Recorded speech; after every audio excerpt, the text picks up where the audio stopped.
I've never been very articulate since I was born, and I've always been quiet and reserved, rarely speaking up.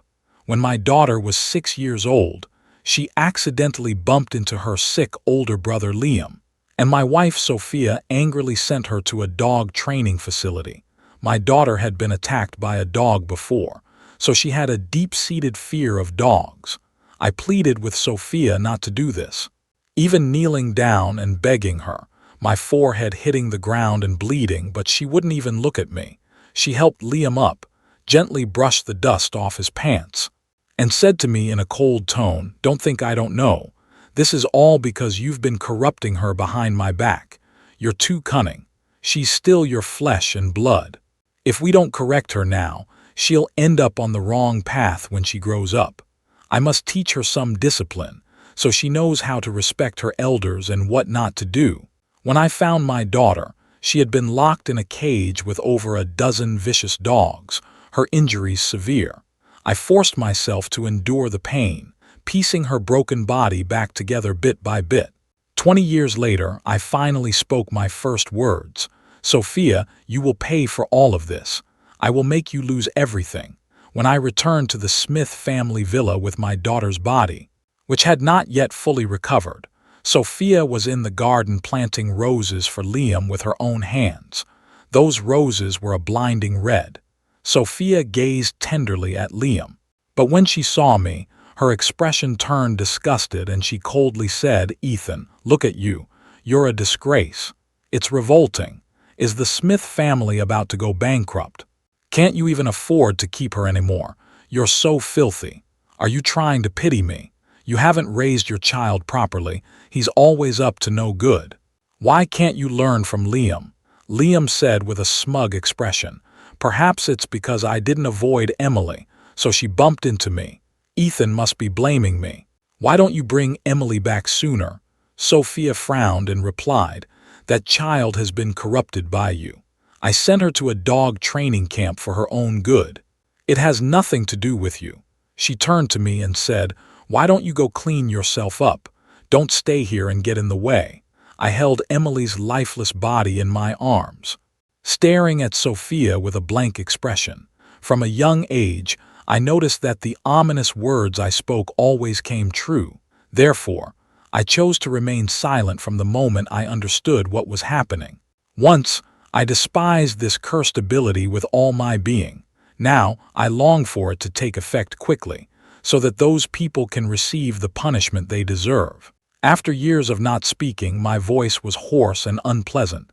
"Sophia, you're right. The Smith family will go bankrupt soon." Sophia stared at me in shock and exclaimed, "Ethan, you can actually speak." She then angrily said, "So you've been pretending to be mute all along. You're so cunning."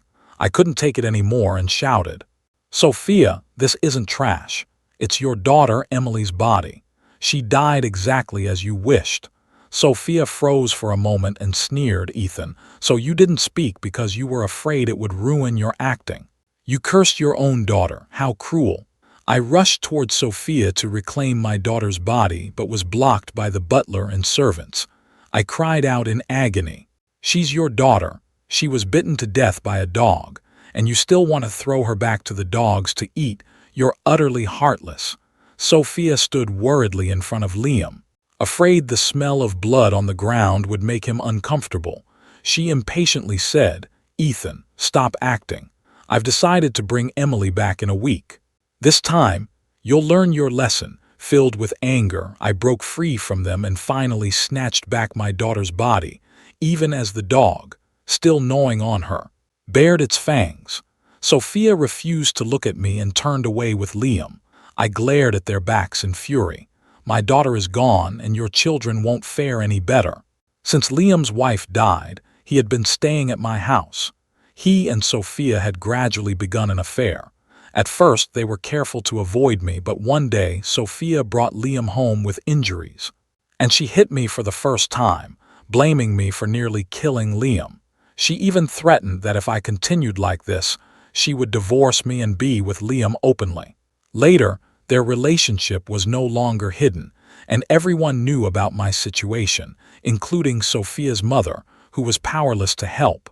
I had thought about leaving many times, but I couldn't act because of the custody battle over Emily. I never imagined that Emily would end up in such a tragic situation. I held Emily's lifeless body and cried until I fainted. When I woke up, the butler brought me to Sophia's bedside. Sophia lay pale-faced on the bed, and Liam, with a face full of grief, said to me, "Ethan, I know you don't like me, but the child is innocent. How could you curse the child of Sophia and me? My curse has come true again. Their child is really gone." A cold smile appeared on my lips. Sophia grew even angrier at my reaction. She ordered the butler to whip me several times with a whip, and the areas where he struck immediately began to bleed. She shouted angrily, "I knew you wouldn't suddenly start talking like this. You must have used some underhanded means to swap our child. I've always been too lenient with you, letting you get away with anything. Now the child is gone, Ethan. You must take responsibility for this. If you want to speak, wait until your next life." The butler brought a bowl of herbal medicine, and 2 people held me down. He grabbed my neck and tried to force the medicine into my mouth. I clenched my teeth and struggled fiercely. My mouth was forced open, and the herbal medicine was about to pour in. I was desperate and couldn't resist. Drinking this medicine will make me unable to speak. "Sophia, you're so heartless. Stop it, this is wrong." Mrs. Smith's arrival interrupted the butler's attempt to force the medicine down my throat. I fell to the ground from their hands. Coughing violently, my mouth filled with the taste of blood. Mrs. Smith looked at the chaos before her and couldn't help but sigh. She then helped me to my feet. "Ethan, are you okay?" I managed to squeeze out a few words. "I'm fine." Mrs. Smith was shocked, unable to believe it. "Ethan, you can speak." She seemed to age instantly. Unable to stand steady, tears streaming down her face as she repeated, "It's over. It's over." Sophia looked confused and asked, "Mom, what's wrong?" Mrs. Smith replied in a hoarse voice, "Back then, the Smith family faced a major crisis. Your father made great efforts to consult a fortune teller, who said that as long as you married a mute person with a compatible zodiac sign, the Smith family's fortune would be preserved. But once the mute person speaks, the Smith family will be destroyed." Those words made sense, but I couldn't predict it because I accidentally spoke some unlucky words. Sophia didn't believe any of this and dismissed it as nonsense, saying it was all superstition meant to deceive the elderly. The Smith family's success was entirely due to our own hard work, and had nothing to do with Ethan, that good-for-nothing man. If he was so capable, how could he even raise his own daughter properly? Mrs. Smith tried to say something but stopped herself. She had once doubted it, but after Sophia married Ethan, the Smith family's business quickly recovered, and Mr. Smith passed away shortly after his fortune-telling session. On one hand, she had to believe it, but on the other, she clung to a sliver of hope. Hearing Emily's name, her spirits lifted slightly, as she had always loved Emily the most. Where was Emily? Sophia looked at me with a cold smile. Ethan couldn't teach her properly. I planned to send her to a dog training camp to learn some discipline. I looked at Mrs. Smith, her voice hoarse, and said, "Emily is already dead." Sophia couldn't stand my lies anymore and impatiently said, "How much longer do you plan to keep lying? Do you really think that pile of rotten flesh is Emily? Go burn that pile of flesh to ashes and scatter it over the rosebushes as fertilizer." Emily's remains were found and cremated. This time, I didn't resist. Emily had already left. Keeping her remains was meaningless. It was better to burn them and let her leave this world completely. I hoped she would be reborn into a good family and live a happy life in her next life. Mrs. Smith looked at Sophia, then at me, unsure whom to believe, and hurried off to the dog training center. After Mrs. Smith left, Liam said sadly, "My child was so unfortunate. She never had the chance to see the world. She could have grown up to be just like Emily and called us mom and dad, and she injured Sophia. Sophia, do you think we'll have other children?" Sophia covered her stomach and tried to comfort him, saying, "Liam, We will have children in the future. Don't be sad." She looked at me with disgust and said, "Ethan, I didn't hold you accountable earlier because my mother was here. But you need to learn a lesson. You took Liam's child away, so you must compensate with a leg." I saw the butler walking toward us step by step, and I was so scared I wanted to back up. But I tripped over a chair and fell to the ground with no way to escape. I trembled and said, "Sophia, you've already caused Emily to be injured. Now you want to hurt me. Don't forget, I'm your husband of 7 years." Sophia hesitated for a moment. Liam, seeing her hesitation, added, "Sophia, don't do this for me. My position in this family is already awkward. How can my child compare to Ethan even if you say the heir of the Smith family will be our child? Who would truly believe that?" Sophia said seriously. "This family is under my control. Everyone will believe what I say. Ethan isn't even worth a finger of yours." She didn't hesitate, waving her hand to signal the butler to hit my leg hard. I was in so much pain that I was sweating profusely, and one of my legs was clearly broken.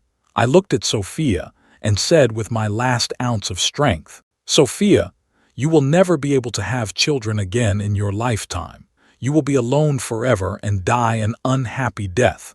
Only when I lost consciousness from the pain did she say, "Make Emily stay at the dog training center for another month. Remember, every day she stays there is because of you." When I woke up again, I found myself lying in bed with my leg wrapped in bandages. Family doctor Dr. Brown sat by my bedside, sighing deeply. As soon as he saw me awake, he began to lecture me, "Sophia, how could you be so heartless? You risked your own safety for a good-looking man. Your relationship used to be so good. Sophia even learned sign language for you, always accompanying you and Emily to play. Every time I came over, I felt your bond was so sweet. Since Liam moved in, why has Sophia changed so much?" He was puzzled, wondering why someone could change so much and abandon someone they once cherished. I closed my eyes and didn't say much, only reminding him, "The Smith family is about to fall apart. You'd better find a place to go soon." I walked into Emily's room with my crutches, carefully folding her little clothes and placing her favorite toys into a box. Every item reminded me of her innocent, adorable smile, and how she would cling to me and call me Daddy. Whenever she spoke, my heart melted, and I wished I could give her the best things in the world. Tears kept flowing, but there were no little hands to wipe them away. I burned the items I had sorted in the garden for Emily, chatting with her non-stop about the topics we used to discuss. Emily never heard my voice while she was alive. I wonder if she can recognize me as her father. Sophia had arrived unnoticed. She stared at me for a while before saying, "Ethan, you really put on a good show. If you want a child so badly, we can have one after Liam and I have our baby, but don't use those tactics to make me feel disgusted anymore." Seeing that I didn't react, she angrily said, "Since you insist on continuing this charade, I'll burn all of Emily's photos from when she was a child." She walked into Emily's bedroom, picked up a lighter, and prepared to set fire to the photo album containing all the photos. Ignoring the pain in my leg, I rushed forward to stop her. In the struggle, someone accidentally knocked over the wedding photo on the wall. The wedding photo fell to the ground and shattered into pieces. Sophia saw the photo of us once holding each other tightly and froze in shock. She didn't know what to think, her emotions complex. She let go of the album and slowly sat down on the sofa, not saying a word for a long time. I gathered the torn pages of the album and took out the divorce agreement I had prepared earlier from the bedside table. I placed the agreement in front of her and said, "Sophia, please sign it. Let's get a divorce." Sophia looked up at me and said, "Ethan, don't threaten me with divorce. Can you leave me? You know the story of the boy who cried wolf. If you use something fake too many times, it loses its effect. If I sign this today, you'll regret it tomorrow. And it'll be too late." I ignored her mockery and said calmly, "After we divorce, you can be with Liam openly. As for whether I'll regret it tomorrow, that's my business." Are you saying, Sophia, you don't want to divorce me? Are you too scared to sign? Sophia sneered. Ethan, who do you think you are? The Smith family isn't just any ordinary family. We can have whatever we want. If it weren't for my family forcing me to marry you, you wouldn't have had a chance to marry me. After we divorce, who else would want you? I ignored her sarcasm and continued, then just sign the papers. Sophia bit her lip and stared at me motionless. I maintained a calm expression, and her face slowly changed. After a moment, she whispered, Ethan, have you thought this through? If you divorce me, you won't get custody of Emily. You won't be able to see her again. And she'll never call you dad again. I won't give you another chance. There are plenty of men who want to be my husband. She was using Emily to threaten me. But that tactic no longer worked on me. I took a deep breath, my heart aching. I would never see Emily again. I hoped she would have a good father in her next life. Not someone as helpless as me. Sophia exclaimed in surprise. Every time we argued about divorce before, you always wanted to take Emily with you. Why are you giving her up this time? Ethan, what are you doing? I remained silent, letting her look at me, knowing that no matter what I said, she wouldn't believe me. Sophia stared intently into my eyes, searching for any sign of a lie, but all she saw was deep despair. After a moment, she finally spoke. Ethan, you win. As long as you stop this, I'll bring Emily back tomorrow. This time it was my fault. From now on, I'll make sure you don't bully Liam anymore. I won't hurt you again. I didn't care much about her belated apology. I pushed the divorce agreement toward her and said, sign it. Sophia was so angry she furrowed her brows, threw the ashtray on the ground and shouted, Ethan, what do you want? At that moment, Liam walked in wearing his pajamas. Sophia, I feel terrible and can't sleep. Can you come keep me company? He noticed the divorce agreement between us. His eyes darting around and asked Sophia, is it because of me that you want to divorce Ethan? How could you hurt Ethan like this? Everyone knows how much he loves you and can't live without you.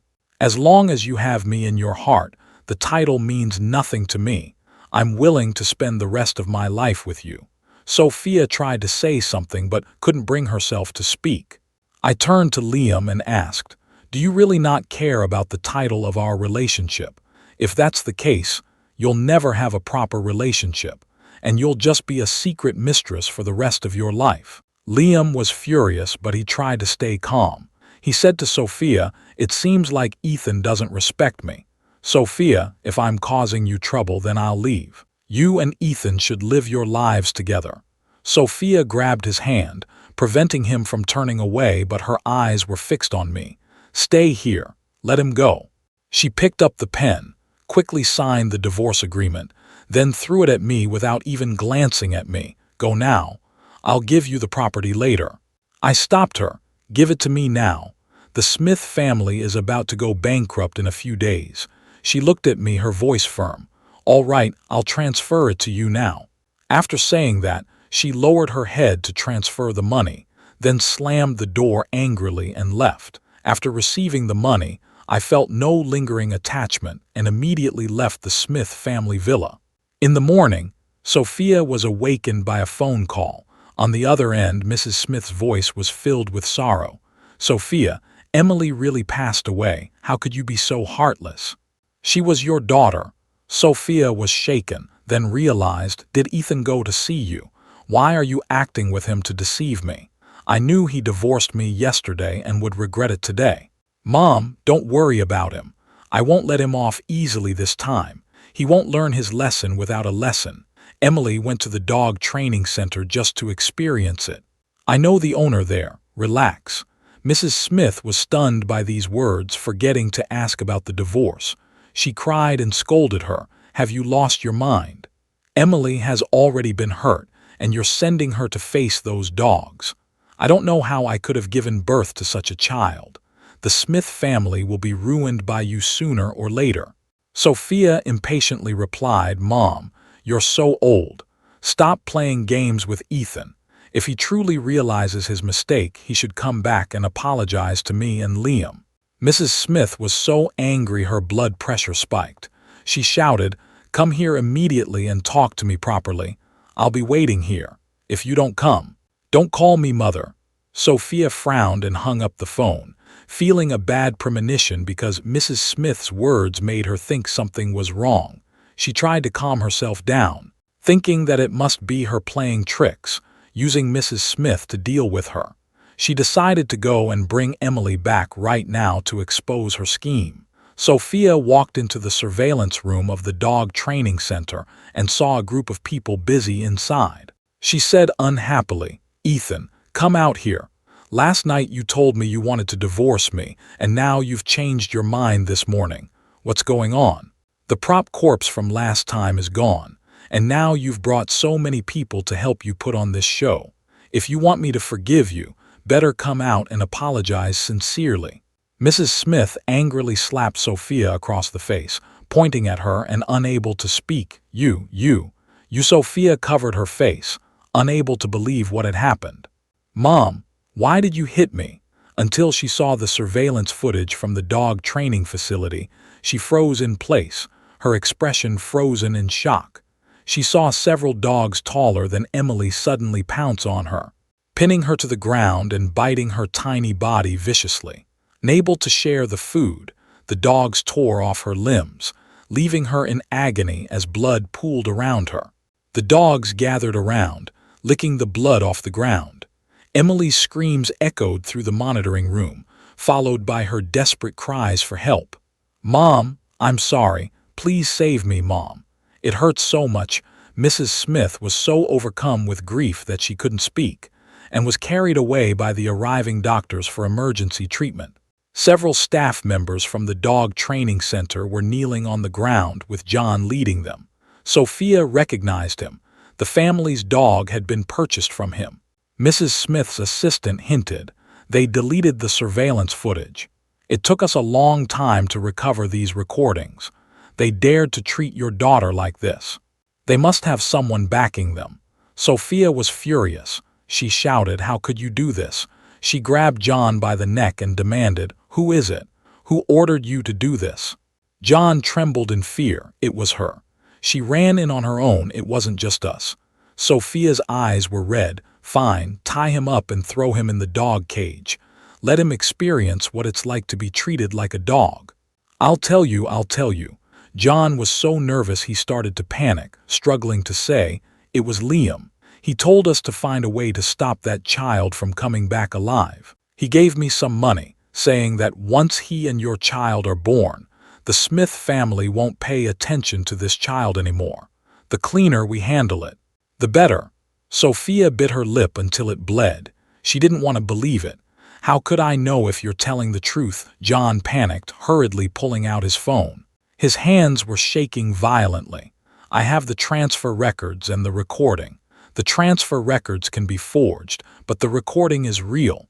It wasn't until Liam's voice rang out that Sophia believed it was all his doing. Ethan had brought it back that day. Sophia dared not think further, suddenly feeling unsteady, kneeling on the ground, clenching her fists and pounding the ground wildly. That was indeed her daughter's remains.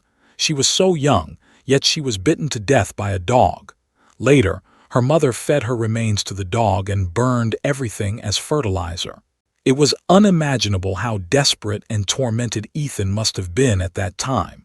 Her tears fell like rain onto the ground. Her daughter was gone, and those who had harmed her daughter deserved to pay the price. She staggered to her feet, leaving behind a heart-wrenching statement, then walked away in a daze. "Tie them up and feed them to the dogs." Sophia returned to the villa, where Liam approached her with a smile, only to be startled by the coldness in her eyes. "Sophia, what's wrong? Did Ethan upset you again? You're already divorced. Don't get angry over him anymore." "Sophia, when are we going to get married? I was so excited last night thinking about finally marrying you that I couldn't sleep." Sophia said coldly, "Didn't you say that as long as we're together, we don't need a name?" Liam paused for a moment, then said sheepishly, "Whether we have a name or not, I'm willing, but I know you actually want to give me a name." Sophia had always loved him most when he was like this, but this time she didn't even glance at him. She spoke firmly, My husband will always be Ethan. You ruined Emily's life. You must pay the price for what you've done." Liam was so shocked he opened his eyes wide, trying to explain, but before he could finish, Sophia slapped him twice across the face. The butler and bodyguards who had suddenly appeared from behind him forced him to the ground. Sophia angrily exclaimed, "Liam, why did you do this? Emily is only 6 years old. How could you hit her so hard?" Liam knew the truth was out. He hurried to explain. "Sophia, we can have more children. He'll be cuter and more obedient than Emily. He'll call us Mom and Dad." Sophia grabbed his hair and slammed him to the ground. Her voice filled with anger. "But that's not Emily. Emily is the only one. She's my child with Ethan. She's dead and gone. How can you make this right?" Liam. When Liam was released, his head was bleeding from the impact. He cried in pain, "Sophia, how could you do this to me? It's because I love you. I'm willing to follow you unconditionally. Did you forget that you promised to be with me forever?" Sophia's face was pale. "It was all you're doing to attract my attention. I let Ethan get along with you and even left the Smith family inheritance to our children. Why aren't you satisfied? Why did you have to harm Emily? I was so foolish. It was all your act. Ethan is so kind and gentle he can't even speak. How could he possibly hurt you? And I actually believed you." Sophia slapped herself twice, crying out in pain, "I'm so stupid. I'm so stupid. It's all because of you, you heartless person, that I've become like this. All the suffering you've caused them, I'll make you pay for every single bit of it."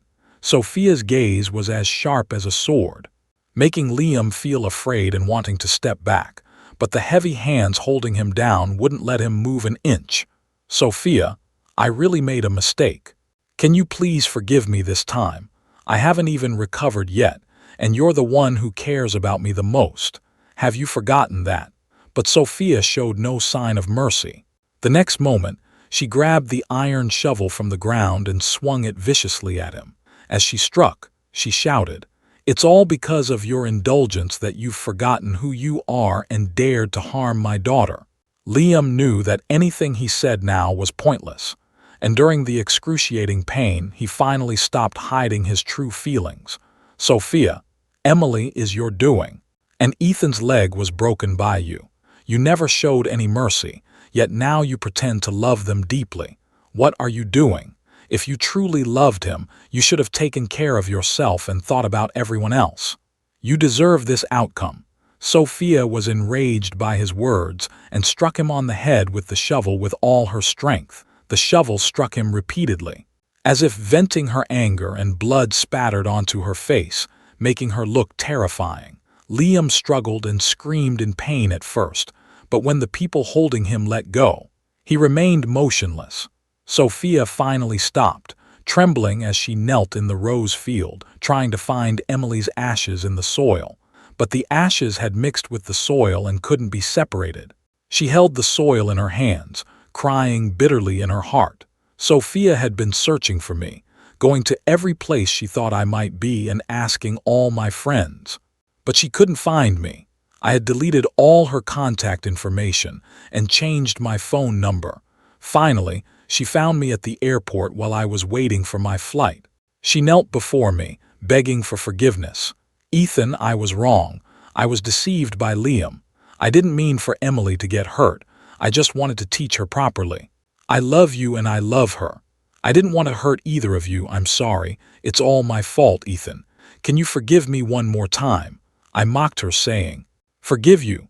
Only if Emily can come back to life or my legs can fully recover." "Sophia, do you think that's possible?" Sophia looked at my awkward stance and tears fell from her eyes. She trembled as she reached out to touch my leg, pleading, "Ethan, we can have more children. You can have as many as you want. I'll find the best doctors for you.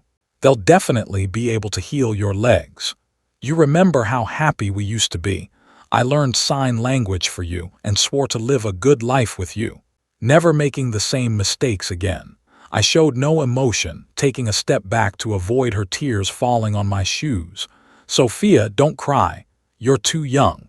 I didn't speak because I always said the wrong things and often. What I said came true. To avoid unintentionally hurting others, I chose to remain silent. After Emily died, I decided to make the person who harmed her pay. Think about what I said to you before. Are you more worried about yourself now? Sophia asked in shock. What did you say?